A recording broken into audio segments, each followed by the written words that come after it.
Ron, it's time to ruffle some feathers. What do you got? What's grinding your gears? Who are you trying to get going here? This is what the segment's for. Johnny, the Chicago Blackhawks as a roster need to drink more milk. And I don't mean that literally, I mean that figuratively, because these injuries are getting brutal. It's getting to the point, Johnny, where instead of the Four Feathers podcast, they should just call us the Four Injuries podcast, because every single show, like you said, this injury report continues to look like a novel. And I know injuries are just a part of the game and injuries, but like, Johnny, how many times do you see great teams that are having strong, successful seasons overall relatively stay healthy? Right. It's teams that are struggling, it's teams that are having bad record years that tend to see the injuries pile up more. And I think that's why I'm angry here, because this isn't just like the Hawks need a I'm not telling guys they need to battle through things that they can't play through. That's not what I'm asking for. But I think there's been a little bit of a lost fight in this locker room that they had from last season. And in a piece by Mark Lazarus over The Athletic, Luke Richardson was quoted kind of talking about that, about the identity of this team and kind of where they're going because of some of the youth and things like that. But I think they, because of the season kind of being down, and it feels like karma's a bitch and it's dragging the injuries down with it. So drink more milk. We want less guys on the side of the milk carton and more guys drinking from the lip of the milk carton so they could stay on the ice and stay healthy, John. Yeah, right, Ron. For these, I write these previews up for every game, and I like to include an injury report for each team. And the Blackhawks one is always like a novel, and there's like I would say minimum 5 names. I think that's the lowest it's gotten down to in the past month and a half. And now we're up to like 7, 8 if someone's day to day with an illness or something. And then I go and look at the other teams, and when I'm inserting their injuries, it might be 1. Just one guy, Maybe 2. and like, yeah, maybe 2. Some teams are completely clean on the injury report, and then other times it's like, oh, well, it's one of their prospects that got injured during training camp, but they're still technically on roster, or whatever, non-roster, like Sam Savoie is for the Blackhawks right now, right? So it's like when I go and see that, it's like, man, can't we just get like a little bit of luck here in the injury front? So yeah, I'm with you on that. Drink more milk, figuratively. All right.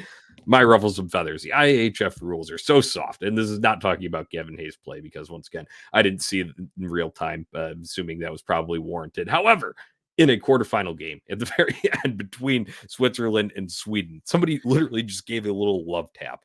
Just a little love tap behind the net on something that happened after the play, and the ref comes over and like whistles him up, and everybody, the broadcast is going nuts, the fans are going nuts, and it was just like, I could not believe that it was even whistled, but it's just how the IHF, goes into overdrive for these things to, and they claim that it's, preventing dirty plays and cleaning up hockey and making it, stick to, what's going on the ice. Well, you got to let these guys have a chance. Like, come on, when you're getting down to the wire in a game like that, in a World Juniors tournament fashion, you cannot be calling that ticky-tack stuff there in the IHF game. Ron, I hate to say, I used to like the World Juniors a little bit more, but with like seeing some of these calls that have been dragged in here this year, it's definitely not been as enjoyable of an experience.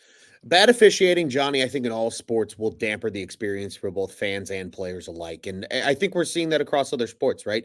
I think we're seeing that over on the NFL side this year. It's been a rough officiating year for them. We've seen a lot of games come down to calls that shouldn't have happened or maybe should have happened and didn't. And it's costing teams games. It's costing playoff position. It's costing dollars. It's been gross. In addition to that, though, Johnny, like you just said, the World Juniors is the same way. This is a tournament that guys get to come in and represent their country at an underage level. They're not NHL pros just yet.